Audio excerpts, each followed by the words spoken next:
Beer, wine, whisky और vodka, क्या फर्क होता है इन सब ड्रिंक्स में? इनमें से किसी अल्कोहलिक ड्रिंक को क्या यहाँ पर हेल्दी कहा जा सकता है? और साइंस के आधार पर देखें तो क्या होती है सेफ लिमिट अल्कोहल को पीने की? शराब से नशा होने के पीछे एक बड़ा इंटरेस्टिंग कारण है। जब आपकी लिवर की खून से शराब को हटाने की रफ्तार दिमाग की शराब को एब्जॉर्ब करने की रफ्तार से कम हो जाती है, तब धीरे धीरे ये नशा उतरने लगता है। बचपन में जब हम इसके बारे में सुनते थे तो हमें लगता था कि ये क्या हाई फाई ड्रिंक है इंसानों ने जो बनाई है, लेकिन एक्चुअली में दोस्तों अल्कोहल एक बहुत ही नेचुरल चीज है। इसका इतिहास इंसानों के इतिहास से भी पुराना है। अनफॉर्चुनेट बात यह है कि आज के दिन देश के ज्यादातर गांव और अर्बन स्लम्स में साफ पानी मिलना मुश्किल है, लेकिन शराब आसानी से मिल जाती है।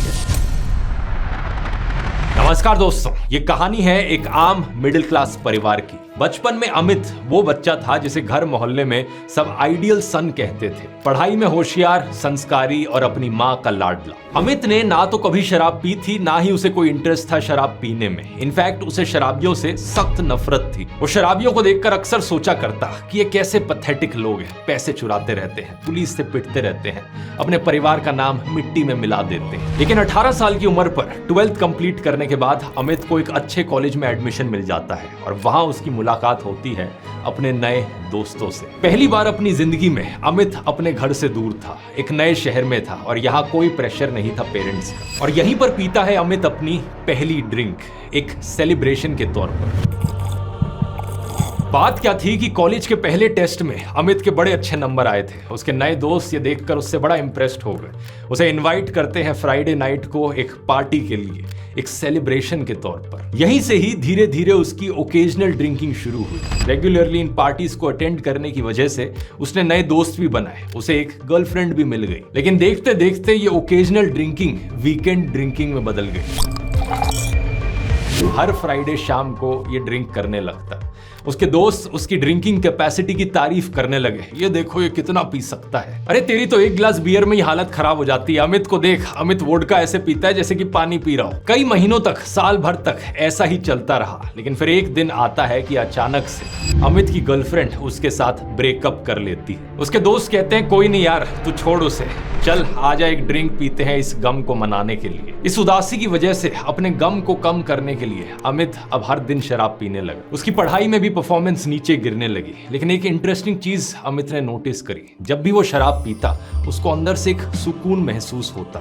ये सारी टेंशन, ये सारा स्ट्रेस वो भूल जाता। ये फीलिंग सिर्फ अमित को स्पेशली नहीं होती थी। ये चीज साइंटिफिकली प्रूवन है कि जो लोग रेगुलरली शराब पीते हैं इस तरीके से, एक्चुअली में उन्हें सुकून महसूस होता है। जो टेंशन उनके मन में होती है, दिल में होती है, वो सब दूर हो जाती है टेम्पररी। लेकिन दिक्कत यह है कि टाइम के साथ साथ सेम लेवल का वो सुकून पाने के लिए अल्कोहल का और ज्यादा अमाउंट कंज्यूम करना पड़ता है। एग्जैक्टली इसके पीछे क्या साइंटिफिक रीजन है, इसकी आगे हम वीडियो में बात करेंगे। लेकिन अमित ने एक और चीज एक्सपीरियंस करी। इस सुकून की फीलिंग के करीब 6 से 8 घंटे बाद उसकी सैडनेस वापस लौट आती और फिर उसे पछतावा होता, अपने ऊपर शर्म आती और एंजाइटी और पैनिक अटैक्स भी देखने को मिलते। जब अमित अपने घर वापस लौटा तो उसके माँ बाप उसे देखकर हैरान थे।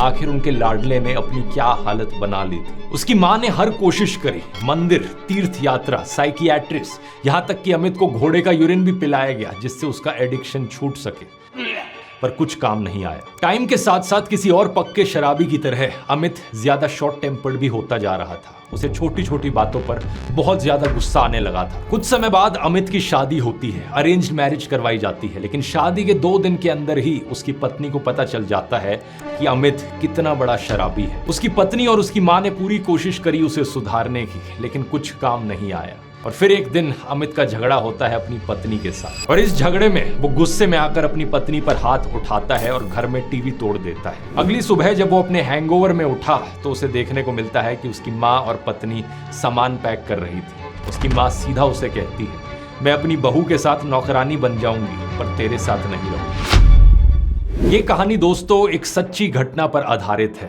मैंने उस इंसान का नाम बदल दिया है, अमित कर दिया, उसकी प्राइवेसी को प्रोटेक्ट करने के लिए।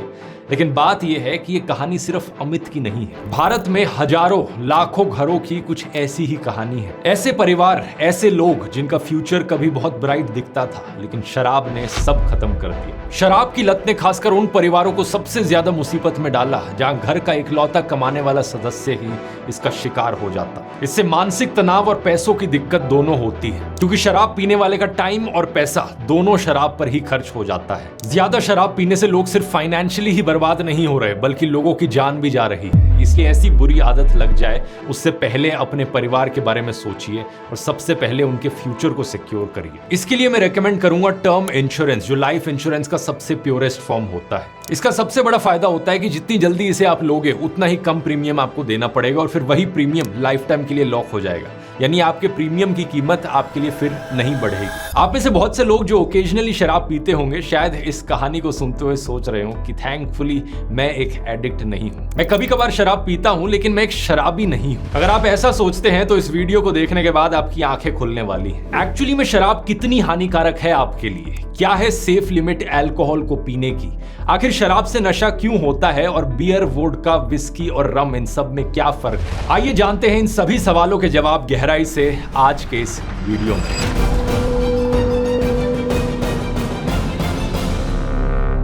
एक्चुअली में दोस्तों अल्कोहल का इतिहास इंसानों के इतिहास से भी पुराना है। बचपन में सुनने में लगता है कि क्या बड़ी हाई-फाई चीज होगी, शराब क्या है ये चीज जो इंसानों ने बनाई है। लेकिन असलियत में शराब बहुत ही नेचुरल चीज है जो होमो सेपियंस के एवोल्यूशन से पहले से ही एग्जिस्ट करती आई है। असल में होता क्या है, जब पेड़ों पर लगे फल बहुत ज्यादा पक जाते हैं तो उनमें काफी सारा शुगर आ जाता है। ये शुगर अपनी तरफ यीस्ट को अट्रैक्ट करता है, एक सिंगल सेल्ड फंगस, एक माइक्रो ऑर्गेनिज्म। ये फंगस, ये यीस्ट अपने खाने के तौर पर इन शुगर्स को खाता है और इसी में ही एक केमिकल रिएक्शन होता है जिसमें बाहर निकलता है कार्बन डाइऑक्साइड और अल्कोहल। इसी पूरे प्रोसेस को आपने स्कूल में भी पढ़ा होगा, फर्मेंटेशन कहा जाता है। अब कार्बन डाइऑक्साइड तो हवा में रिलीज हो जाती है, लेकिन अल्कोहल उसी फल में वही रह जाती है। साइंटिस्ट का मानना है कि आज से लाखों साल पहले जो इंसानों, बंदरों और एप्स के पूर्वज रहे होंगे, उन्होंने पेड़ों पर इन ज्यादा पके हुए फलों को देखा होगा और गप गप खा गए होंगे। शुरुआत में उन्हें थोड़े चक्कर आते होंगे, थोड़ा लड़खड़ाते होंगे, लेकिन कई हजारों सालों के एवोल्यूशन के बाद उनके अंदर टॉलरेंस बढ़ गया होगा इन फर्मेंटेड फ्रूट्स को खाने का। और इसी वजह से आज के दिन इंसानों के अंदर काबिलियत आ पाई होगी शराब को टॉलरेट करने की, शराब को पसंद करने की। साइंटिस्ट इसे ड्रंकन मंकी हाइपोथेसिस कहते हैं। ये अभी भी एक हाइपोथेसिस है जिसे 100% प्रूव नहीं किया गया है, क्योंकि वाइल्ड फ्रूट्स में जब फर्मेंटेशन होता है जो अल्कोहल का अमाउंट बनता है वो बहुत कम होता है।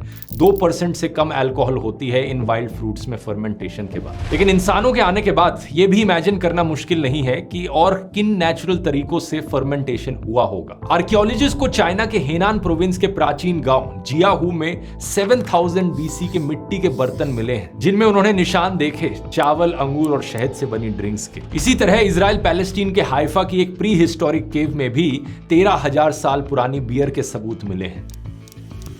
जब गेहूं या बार्ले जैसे ग्रेन्स को पानी में भिगोकर रखा जाता है खुली हवा में, अगर ऑप्टिमल कंडीशंस हो, सही टेम्परेचर हो, तो हवा में मौजूद यीस्ट उसके साथ जाकर रिएक्ट कर जाता है और फर्मेंटेशन होने लग जाता है। कुछ इसी तरीके से बियर बन जाती है। तो पहली बियर बनाने के लिए किसी इंसान को कोई मेहनत नहीं करनी पड़ी थी, सोचना नहीं पड़ा था, गलती से ही बाहर रखे हुए ग्रेन से बियर अपने आप बन गई थी। ठीक इसी तरीके से जब ग्रेप्स, अंगूरों का फर्मेंटेशन होता है, वहां से जो अल्कोहल बनती है उसे हम वाइन कहते हैं। ये सारा प्रोसेस नेचुरली अपने आप हो सकता है। बेसिकली हर वो फूड आइटम जिसमें नेचुरल शुगर या स्टार्च मौजूद है, उस फूड आइटम में फर्मेंटेशन देखने को मिल सकता है और उस फूड आइटम से अपना एक अल्कोहल बन सकता है। जैसे कि गेहूं की फर्मेंटेशन से बनती है बियर, अंगूर के फर्मेंटेशन से बनती है वाइन, ऐसे ही चावल के फर्मेंटेशन से बनती है राइस वाइन, एप्पल्स के फर्मेंटेशन से बनता है साइडर, केलों के फर्मेंटेशन से बनती है बनाना बियर जो अफ्रीका के कई रीजन्स में बड़ी पॉपुलर है, कॉर्न के फर्मेंटेशन से बनती है चीचा जो साउथ अमेरिका अमेरिका में बड़ी पॉपुलर है। कोकोनट सैप के फर्मेंटेशन से बनती है टॉडी, और आटे के फर्मेंटेशन से बनती है ये फूली हुई सावरडो ब्रेड, जिसमें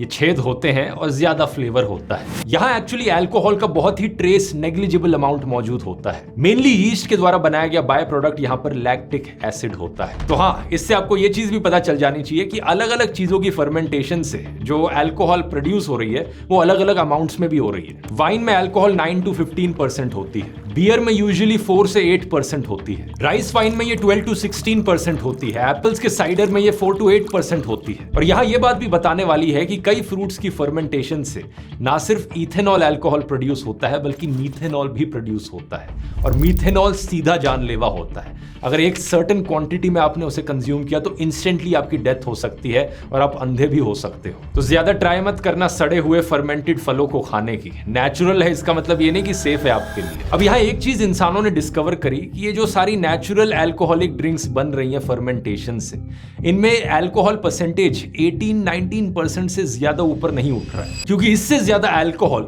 यीस्ट के लिए टॉक्सिक हो जाता है, जिससे वो मर जाती है, और ऐसा होने से फर्मेंटेशन का प्रोसेस अपने आप ही रुक जाता है। तो ये देखकर किसी ने तरीका सोचा कि अगर आप उस बनी हुई अल्कोहल को और गर्म करके उबालने की कोशिश करते हो तो अल्कोहल पानी से ज्यादा जल्दी गर्म होकर भाप बन जाती है, और अगर आप उस भाप को कैप्चर कर लो और फिर उसे पकड़कर ठंडा कर लो तो एक्चुअली में जो लिक्विड बचेगा उसमें अल्कोहल की और भी ज्यादा परसेंटेज मौजूद होगी, वो बहुत ज्यादा हार्ड अल्कोहल होगी। इस प्रोसेस को कहते हैं डिस्टिलेशन, और इसी से ही जाकर बनी स्पिरिट्स जैसे कि विस्की, रम, वोडका और ब्रांडी जैसी ड्रिंक्स। इन सभी में अल्कोहल परसेंटेज अब 30, 40, 50, 60% तक पहुंच सकता है। अगर आपको स्पेसिफिकली नामों के मतलब समझने हैं तो वाइन को डिस्टिल करके बनी ब्रांडी, बियर को डिस्टिल करके बनी विस्की, शुगर केन के फर्मेंटेशन प्लस डिस्टिलेशन से बनी रम, और आलूओं के डिस्टिलेशन से बनी वोडका। यहाँ ये बात भी इंटरेस्टिंग है कि आलूओं की नेचुरल फर्मेंटेशन से जो चीज बनती है उसे डायरेक्टली हम पी नहीं सकते, वो ड्रिंकेबल नहीं है। सिमिलरली ब्लू अगेव प्लांट की डिस्टिलेशन से बनी टेकीला, और अब आप समझ रहे होंगे दोस्तों कि ये इतने सारे नाम कहां से आ पड़े हैं। फिर किसी ने इन सब के अलग अलग कॉम्बिनेशंस बनाने शुरू किए, कभी सोडा के साथ, कभी किसी और जूस के साथ मिक्स किया, और यहाँ पर आ गई अलग अलग टाइप की कॉकटेल्स। लेकिन बात यह है कि इन सभी तरीके की अलग अलग ड्रिंक्स में एक चीज कॉमन है, और वो है इथेनॉल, जिसे हम अल्कोहल कहते हैं। अब सवाल ये उठता है कि आपकी बॉडी पर इसका क्या असर पड़ता है जब आप अल्कोहल को कंज्यूम करते हो। शराब आपके मुंह से होकर खाने की नली से नीचे पेट में जाती है। पेट तो इसे थोड़ा बहुत ही सोख पाता है, करीब 20%। असली काम इसकी डाइजेशन का होता है स्मॉल इंटेस्टाइन में। यहां से अल्कोहल बड़ी तेजी से हमारे खून में घुलने लगती है। हमारे पेट और स्मॉल इंटेस्टाइन के बीच में एक दरवाजे जैसी मसल होती है जिसे पायरोलिक स्फिंक्टर कहते हैं। ये कंट्रोल करती है कि पेट से चीजें कितनी जल्दी स्मॉल इंटेस्टाइन में जाएंगी। अगर आपने खाना खाया है तो पेट भर जाता है, तब ये मसल थोड़ी देर बंद रहती है ताकि खाना डाइजेस्ट हो सके पेट में। ऐसे में अगर आप शराब पिएंगे तो पेट के अंदर ज्यादा देर शराब रुकी रहती है और धीरे धीरे ही खून में जाती है। लेकिन अगर आप खाली पेट शराब पीते हैं तो ये दरवाजा खुला होता है और शराब जल्दी से स्मॉल इंटेस्टाइन में पहुंच के बहुत जल्दी आपके खून में घुल जाती है। इसीलिए खाली पेट शराब पीने से नशा जल्दी चढ़ता है। लेकिन जिन ड्रिंक्स में कार्बन डाइऑक्साइड मिला होता है जैसे कि विस्की, सोडा या शैंपेन, उन ड्रिंक्स से और भी ज्यादा जल्दी नशा होता है क्योंकि कार्बन डाइऑक्साइड पेट पर दबाव डालती है। इससे शराब पेट से स्मॉल इंटेस्टाइन में और खून में और भी जल्दी पहुंच जाती है। और खून में पहुंचने के बाद आगे क्या होता है, आपका खून पूरे शरीर में फैला हुआ है।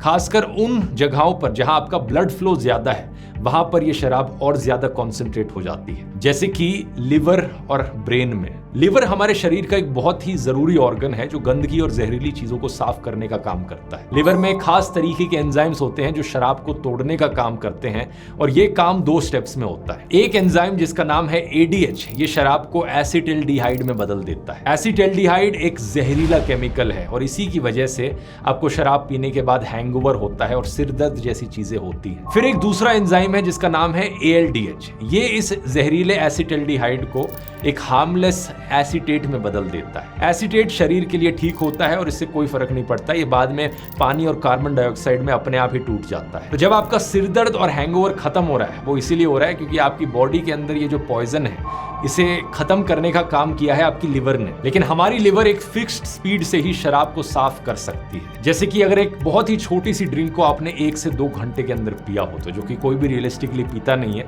इसलिए क्योंकि लिवर इस स्पीड से काम नहीं कर पाती, ये अल्कोहल आपके ब्लड में जमा होती रहती है और ब्लड अल्कोहल कॉन्सेंट्रेशन आपका बढ़ते रहता है। जितना ज्यादा ब्लड अल्कोहल कॉन्सेंट्रेशन आपका बढ़ेगा उतना ही ज्यादा आपको नशा होगा। यही चीज वो पुलिस वाले मेजर करते हैं जब ड्रंक ड्राइविंग को पकड़ रहे होते हैं। तो वो फूंक मारने वाली मशीन जो आपका ब्लड अल्कोहल कॉन्सेंट्रेशन बताती है, ये आपकी सांस में मौजूद अल्कोहल को डिटेक्ट कर सकती है। अब शराब का सबसे ज्यादा असर एक्चुअली में हमारे दिमाग पर पड़ता है।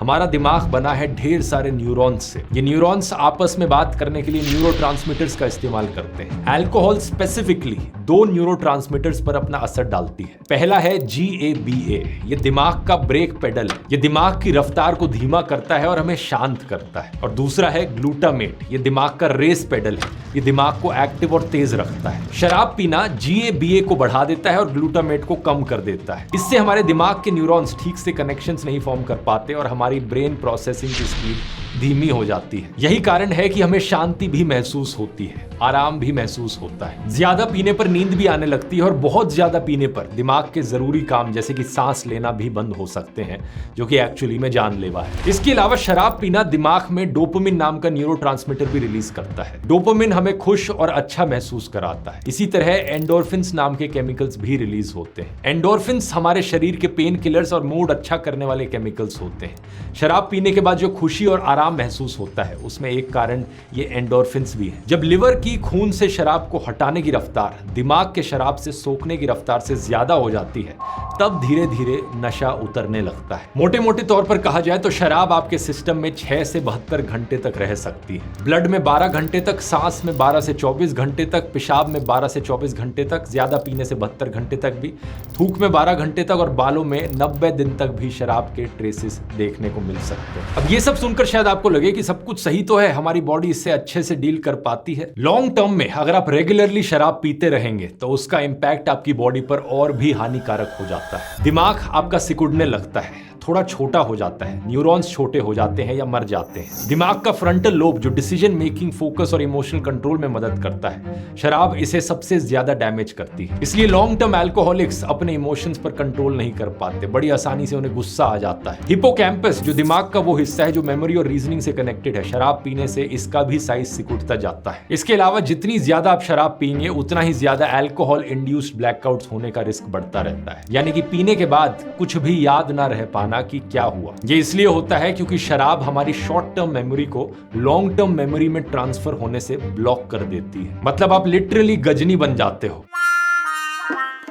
ब्रेन के अलावा लिवर भी बार बार इस जहर को फिल्टर आउट करने की कोशिश में खराब होती रहती है। लिवर डैमेज के 4 स्टेजेस होते हैं। पहला है फैटी लिवर, इसमें फैट सेल्स लिवर में जमा होने लगते हैं। अगर इस स्टेज पर शराब पीनी छोड़ दी तो लिवर ठीक हो सकती है, लेकिन अगर नहीं छोड़ी तो आती है दूसरी स्टेज, हेपेटाइटिस। इसमें लिवर सूज जाता है और दर्द होने लगता है। फिर आती है तीसरी स्टेज, फाइब्रोसिस। इसमें स्कार टिश्यू, घाव बनने लगते हैं आपकी लिवर पर। अगर डैमेज बढ़ता रहा तो फिर आती है साइरोसिस की आखिरी स्टेज। इसमें लिवर इतना सख्त और खराब हो जाता है कि वो अपना काम भी ठीक से नहीं कर पाता। ये एक इरिवर्सिबल स्टेज है और इससे लिवर पूरी तरीके से फेल हो सकता है। ये सारी स्टेजेस आपको हॉस्पिटल तक ले जाने के लिए काफी हैं और एक बार वहां पहुंच गए तो झट से आपको हाथ में लाखों का बिल आ जाएगा। ऐसे में क्या हाल होगा आपका और आपकी फैमिली का? क्या अचानक इतना खर्चा उठाना आसान रहेगा? बहुत से परिवारों की इसमें जिंदगी भर की सेविंग्स चली जाती हैं और अक्सर लोन लेना पड़ता है। पर अगर आपके पास हेल्थ इंश्योरेंस हो तो सारा खर्चा इंश्योरेंस कंपनी पे करती है और आप बेफिक्र होकर अपना इलाज करवा सकते हैं। केवल 400 से 500 रुपए हर महीने प्रीमियम देकर आपको एक बड़ा कवरेज मिल जाएगा, साथ ही आधे घंटे में क्लेम सपोर्ट की गारंटी भी मिलेगी। लेकिन ध्यान रहे, आपकी इंश्योरेंस कंपनी आपसे सवाल पूछ सकती है कि क्या आप शराब पीते हैं। तब झूठ मत बोलना, हमेशा सच बोलना। हेल्थ इंश्योरेंस में कुछ ऐसे प्लान्स भी हैं जो आपको मैटरनिटी बेनिफिट्स भी देते हैं। इसमें एक 6 महीने की प्रेग्नेंट लेडी भी इंश्योरेंस ले सकती है, क्योंकि वेटिंग पीरियड बस 3 महीने का होता है। मतलब ये कि 3 महीने बाद ही क्लेम किया जा सकता है। और बात टर्म इंश्योरेंस की करें तो इसका प्रीमियम आपकी एवरेज शराब की बोतल से भी आधे दाम पर सिर्फ 600 से 700 रुपए हर महीने में मिल जाता है। यह आपके ना रहने पर आपके परिवार को करोड़ों का कवरेज देता है। इसलिए इंश्योरेंस सही समय पर लेना चाहिए। लिंक डिस्क्रिप्शन में दिया है, जहां आप सारे ट्रस्टेड पार्टनर्स को कंपेयर कर सकते हो और ऑनलाइन लेने पर करीब 15 से 25% तक का डिस्काउंट भी मिल सकता है आपको, क्योंकि जिंदगी की गारंटी नहीं होती पर तैयारी हो सकती है। इंश्योरेंस के साथ। अब अल्कोहल का हमारी हेल्थ पर असर दोस्तों सिर्फ ब्रेन और लिवर तक सीमित नहीं है। मैंने कहा था जिन जिन जगहों पर ब्लड ज्यादा कॉन्सेंट्रेट करता है वहां असर देखने को मिलेगा। हमारे दिल की मसल्स भी कमजोर हो जाती हैं शराब पीने की वजह से। शराब से दिल की धड़कन इर्रेगुलर हो सकती है, ऊपर नीचे होने लग जाती है। लंबे समय तक शराब पीने से हाई ब्लड प्रेशर और दिल की दूसरी बीमारियां हो सकती हैं।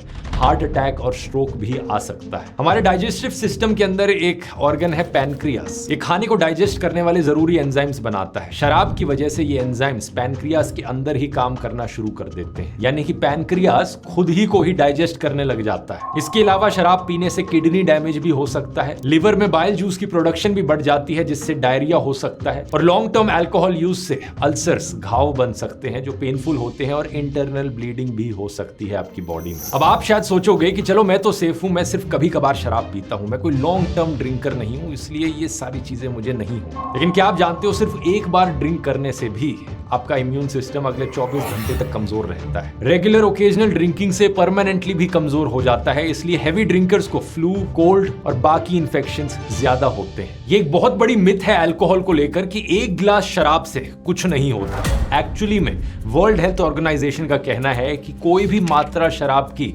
सेफ नहीं होती। मतलब आप जितना भी पी लो, चाहे कितना भी कम क्यों ना हो, रिस्क आपको हमेशा रहेगा। कभी कभार शराब पीना शायद सुनने में हार्मलेस लगता हो, लेकिन बायोलॉजिकली हमेशा इसकी एक कीमत होती है। चाहे वो हल्की इन्फ्लेमेशन हो, अगले दिन ब्लड प्रेशर का बढ़ना हो या बीमारी होने के खतरे में बढ़ोतरी हो। अगली बार अगर आपसे कोई कहे कि एक पैग से क्या होगा यार, तो ये वीडियो जरा उनके साथ शेयर करना। ऐसी ही एक और मिथ है जो बहुत सालों से पॉपुलर रही है कि रेड वाइन सेहत के लिए अच्छी होती है। लोग कहते हैं कि देखो फ्रांस में लोग इतनी वाइन पीते हैं फिर भी वो इतने हेल्दी रहते हैं क्योंकि रेड वाइन में एंटीऑक्सीडेंट्स होते हैं। ये बात सच है कि रेड वाइन में एंटीऑक्सीडेंट्स होते हैं जो सेहत के लिए अच्छे होते हैं, लेकिन उसके पीछे कारण ये है कि वो एंटीऑक्सीडेंट्स ग्रेप्स में होते हैं, अंगूर में। अंगूर खाओगे तो वही एंटीऑक्सीडेंट्स आपको वैसे ही मिल जाएंगे और भी ज्यादा मात्रा में मिलेंगे। और रेड वाइन में मौजूद ये एंटीऑक्सीडेंट्स अल्कोहल के नेगेटिव इफेक्ट को काउंटर नहीं करते। रेड वाइन के अंदर मौजूद इथेनॉल का नेगेटिव इंपैक्ट कहीं और ज्यादा है रेड वाइन के अंदर मौजूद एंटीऑक्सीडेंट्स के कंपैरिजन में। 2025 की एक स्टडी ने बताया था कि रेड वाइन हो या व्हाइट वाइन, इनके बीच ओवरऑल कैंसर रिस्क में कोई खास फर्क नहीं है। असल में किसी भी तरीके की वाइन सेफ नहीं है पीना। एक तीसरी मिथ होती है हार्ड लिकर को लेकर। जैसा मैंने बताया, बियर और वाइन जैसी अल्कोहल ड्रिंक्स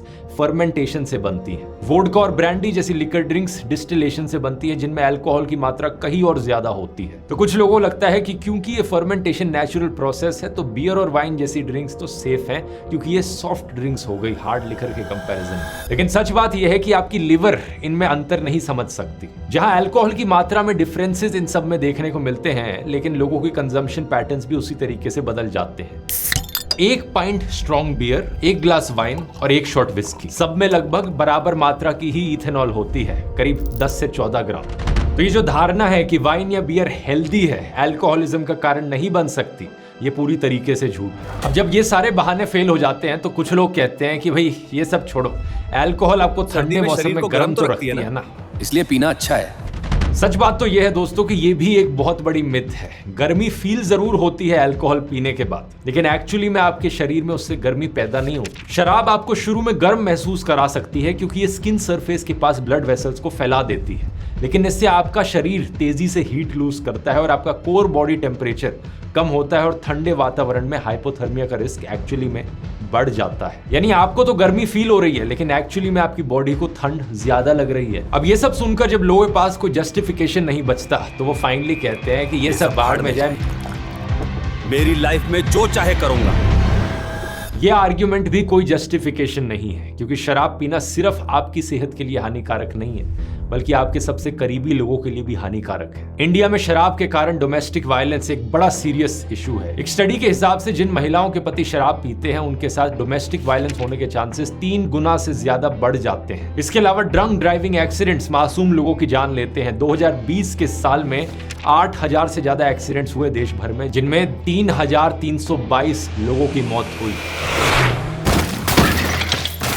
3000 से ज्यादा लोग, सोचो इनके परिवार पर क्या बीती होगी। और इस सब के अलावा बच्चे, जिन घरों में शराब का सेवन होता है वहां बच्चों पर एक गहरा साइकोलॉजिकल इंपैक्ट पड़ता है। अल्कोहलिक पेरेंट्स के बच्चों को एंजाइटी, डिप्रेशन और अपने खुद के एडिक्शन प्रॉब्लम्स ज्यादा होते हैं। ये चीज कई साइंटिफिक स्टडीज ने प्रूव करी है। शराबी पेरेंट्स बच्चों के लिए घर में एक टॉक्सिक माहौल बना देते हैं। उनके साथ या तो मारपीट होती है खुद, या फिर उनके पेरेंट्स में आपस में मारपीट देखनी पड़ती है उन्हें। दोनों ही केसेस में उनके लिए एक बड़ा ट्रॉमेटिक एक्सपीरियंस होता है। अल्कोहल के बारे में शायद सबसे खतरनाक बात है इसका एडिक्टिव नेचर। शराब दिमाग के रिवॉर्ड सिस्टम को हाईजैक कर लेती है और यही एडिक्शन का कारण बनता है। डोपामिन और एंडोर्फिन्स रिलीज की वजह से दिमाग ये सोचने लग जाता है कि शराब खुशी पाने का या स्ट्रेस कम करने का एक बड़ा आसान रास्ता है। इससे धीरे धीरे शराब एक इंसान का सहारा बन जाती है। वो इसमें कॉन्फिडेंस, खुशी और दुख से छुटकारा पाने का रास्ता ढूंढने लगता है। इसलिए ऐसे मजाक अक्सर सुनने को मिलते हैं। कोई खुशी की ओकेजन है, आओ सेलिब्रेट करते हैं, एक ड्रिंक हो जाए। अरे तू बड़ा उदास है, अच्छे मार्क्स नहीं आए, आजा एक ड्रिंक हो जाए। अरे तुझे बड़ा गुस्सा आ रहा है, कोई नहीं, चल एक ड्रिंक हो जाए। अरे तुझे बड़ी टेंशन फील हो रही है, कोई नहीं, एक ड्रिंक हो जाए। कुछ इसी तरीके से ड्रिंकिंग एक एडिक्शन बन जाता है और धीरे धीरे टॉलरेंस पावर भी बढ़ती जाती है। जितनी शराब आप पीते हो, बॉडी उतनी ही ज्यादा टॉलरेंट बन जाती है। और टॉलरेंट का मतलब ये नहीं कि आपकी बॉडी ज्यादा टॉलरेट कर पा रही है तो आपके लिए ज्यादा हेल्दी है पीना। टॉलरेंस का मतलब ये है कि सेम लेवल का नशा पाने के लिए अब आपको और ज्यादा शराब पीनी पड़ेगी। इसी वजह से अल्कोहल एडिक्ट्स को पहले 2 बियर पीकर जितना अच्छा महसूस होता था, अब उसके लिए 4 बियर पीनी पड़ेंगी। ये चीज धीरे धीरे बढ़ती जाती है और इस हद तक पहुंच जाती है कि नॉर्मली काम करने के लिए भी इन लोगों को फिर शराब पीनी पड़ती है। इसे अल्कोहल डिपेंडेंस सिंड्रोम कहा जाता है। यार मेरा दिमाग एकदम बंद पड़ा है, एक ड्रिंक पीनी पड़ेगी। सेम है ब्रो, मेरा माइंड ब्लॉक है एकदम। इस लेवल पर आकर अगर आपने शराब छोड़ने की कोशिश करी तो आपकी बॉडी रिवोल्ट करने लग जाएगी, हाथ कांपने लग जाएंगे। आप इतना क्रेव करोगे शराब को कि रेजिस्ट करना मुश्किल हो जाएगा। आपको ऐसी फीलिंग आएगी अंदर से कि अगर शराब नहीं पी तो मैं बीमार हो जाऊंगा। ऐसा इसलिए होता है क्योंकि इस लेवल पर आकर आपके दिमाग की केमिस्ट्री को अल्कोहल की आदत पड़ चुकी होती है और जब ये अल्कोहल नहीं मिलती तो वो ठीक से काम नहीं कर पाता। शरीर कांपने लगता है, पसीने आने लगते हैं, एंग्जाइटी बढ़ जाती है और रात को नींद भी नहीं आती। बहुत ज्यादा घबराहट और पैनिक फील होता है। कुछ लोगों को तो हेल्यूसिनेशंस दिखने लगती हैं, उन्हें दौरे आने लगते हैं। और इस पॉइंट पर पहुंचकर इन दिक्कतों से छुटकारा पाने के लिए इन लोगों के पास कोई और चारा ही नहीं बचता कि दोबारा ड्रिंक करो। ये एक बहुत ही खतरनाक ट्रैप है। यही कारण है कि आगे जाकर ऐसे लोगों की डेथ हो जाती है ज्यादा अल्कोहल पीने की वजह से। 2016 में शराब के सेवन की वजह से इंडिया में 2.9 लाख मेल्स और 42,000 फीमेल्स की डेथ हुई। पूरे देश में एक साल में जितने भी आदमियों की डेथ्स हुई उनमें से करीब 5% डेथ्स के लिए सिर्फ शराब जिम्मेदार थी। ये एग्जैक्ट नंबर 4.7% है। वर्ल्ड हेल्थ ऑर्गेनाइजेशन के डेटा के मुताबिक दुनिया भर में हर साल शराब से 26 लाख डेथ्स होती हैं। ये भी कुल 4.7% है सभी डेथ्स का। शराब पीने वालों में आत्महत्या करने की संभावना भी ज्यादा होती है। 16 स्टडीज के रिव्यूज में सामने आया कि दुनिया भर में आत्महत्या करने वालों में से 40% लोग शराब पीते हैं। कुछ स्टडीज में तो ये फिगर 73% तक था। और यही प्रॉब्लम गरीब लोगों में तो और भी ज्यादा बढ़ जाती है, क्योंकि गरीबी और शराब एक विशियस साइकिल है जहां एक प्रॉब्लम दूसरी को और भी खतरनाक बना देती है। जब कोई पहले ही फाइनेंशियल स्ट्रेस, बेरोजगारी और निराशा से जूझ रहा हो तो टेम्पररी एस्केप के लिए तलाश में शराब एक आसान सॉल्यूशन लगता है। लेकिन ये एस्केप मैकेनिज्म उन्हें और गहरी गरीबी में धकेल देता है। हमारे देश में ये बड़ी अनफॉर्चुनेट चीज है कि अगर आप कई सारे गांव और अर्बन स्लम्स में देखो तो पानी और हेल्थ केयर के कंपैरिजन में शराब ज्यादा आसानी से मिल जाती है। छोटी छोटी लिकर शॉप्स और ठेकेदार जानबूझकर मजदूरों को टारगेट करते हैं क्योंकि वो पक्के कस्टमर्स बन जाते हैं। हर शाम मजदूरों की लाइंस लग जाती हैं। पूरे दिन की मेहनत की कमाई का एक बड़ा हिस्सा कुछ घंटों की खुशी में बर्बाद हो जाता है। और सबसे दर्दनाक पहलू तो ये है कि गरीबों के लिए सबसे सस्ता अल्कोहल ऑप्शन सबसे खतरनाक भी हो जाता है। अवैध और कच्ची शराब जिसमें टॉक्सिक मीथेनॉल या इंडस्ट्रियल स्पिरिट्स हो सकती है। आपने खबरों में कच्ची जहरीली शराब पीने से डेथ्स के बारे में सुना होगा। ये कोई 1-2 इंसिडेंट्स नहीं है। पिछले 2 दशकों में 22,000 से ज्यादा इंडियंस नकली शराब पीने से मारे गए हैं। इस नकली शराब में इथेनॉल की जगह मीथेनॉल होती है और जैसा मैंने वीडियो में बताया, ये मीथेनॉल इंस्टेंटली आपको मार सकती है। ज्यादातर अल्कोहल एडिक्ट्स की कहानी का अंत कुछ इन्हीं तरीकों से होता है। लेकिन फॉर्चुनेटली अमित की कहानी जो मैंने आपको वीडियो के शुरू में बताई थी, उसमें एक हैप्पी एंडिंग है। जब अमित की माँ और उसकी पत्नी घर छोड़कर जाने को तैयार थी, अमित हाथ जोड़कर उनसे एक लास्ट चांस मांगता है। अमित की फैमिली एक आखिरी अटेम्प्ट के तौर पर अल्कोहलिक्स एनोनिमस को कॉल करती है। Alcoholics anonymous, short form AA, ये एक नॉन कमर्शियल ऑर्गेनाइजेशन है दुनिया भर में फैली हुई, जो अल्कोहलिज्म को एक बीमारी मानती है और लोगों को इस आदत से पीछा छुड़ाने में मदद करती है। अमित के लिए रिकवरी का रास्ता आसान नहीं था। एक हफ्ते तक उन्हें गैस्ट्रिक टैबलेट्स लेनी पड़ी, क्योंकि शराब की कमी की वजह से वो इडली जैसा नॉर्मल खाना भी नहीं खा पा रहे थे। कई बार उनका शरीर उन्हें रिलैप्स की तरफ धकेल देता, लेकिन उनकी माँ और पत्नी को दिया गया प्रॉमिस उनका सहारा बना। आज 10 साल बाद भी अमित हर दिन AA मीटिंग्स अटेंड करते हैं। उनका मानना है कि एडिक्शन से लड़ाई लाइफ लॉन्ग है। आज इनकी उम्र 47 साल है। ये एक सक्सेसफुल एंटरप्रेन्योर हैं और ये एक नॉर्मल लाइफ जीते हैं। इनकी कहानी से हमें पता चलता है कि अल्कोहलिज्म से बाहर आना संभव है अगर राइट सपोर्ट, कमिटमेंट और कम्युनिटी मिल जाए तो। लेकिन इससे भी बड़ी सीख इनकी कहानी से हमें यह मिलती है कि कभी भी किसी एडिक्शन को हल्के में ना लें। अगर आप या आपका कोई करीबी इंसान इस संघर्ष से गुजर रहा है तो इस प्रॉब्लम को आइडेंटिफाई करें और मदद लें। ज्यादातर केसेस में एक्चुअली में लोग प्रॉब्लम को एडमिट ही नहीं करते, तो ज्यादा बड़ी प्रॉब्लम हो जाती है। प्रॉब्लम एडमिट करना ही सबसे पहली स्टेप है। दूसरी स्टेप है कि हेल्प लेने में कोई शर्म नहीं आनी चाहिए आपको। इसके लिए मल्टीपल रिसोर्सेज हैं। आप सरकार की टोल फ्री हेल्पलाइन 14446 यूज कर सकते हैं, जहां कॉन्फिडेंशियल काउंसलिंग मिलती है, या फिर आप अल्कोहलिक्स एनोनिमस जैसे सपोर्ट ग्रुप्स की भी मदद ले सकते हैं। ये एक्चुअली में फिजिकल मीटिंग्स होती हैं। आप इनकी वेबसाइट पर जाकर देख सकते हैं आपके नियरेस्ट वाला सपोर्ट ग्रुप कहां मौजूद होगा। यहाँ आप उन लोगों से मिल सकते हैं जो खुद एडिक्शन से बाहर आ चुके हैं और एक दूसरे की मदद करते हैं। ये चीज कंप्लीटली फ्री और एनोनिमस होती है। इसके अलावा प्रोफेशनल मेडिकल हेल्प भी एडिक्शन से लड़ने का एक तरीका है। रिहैबिलिटेशन सेंटर, काउंसलिंग या डिटॉक्स मेडिकेशन। दूसरा, हमें सामाजिक लेवल पर इस प्रॉब्लम को सॉल्व करना होगा। आप जो लोग इस वीडियो को देख रहे हैं, अपने आप से वादा कीजिए कि आप कभी शराब नहीं पिएंगे।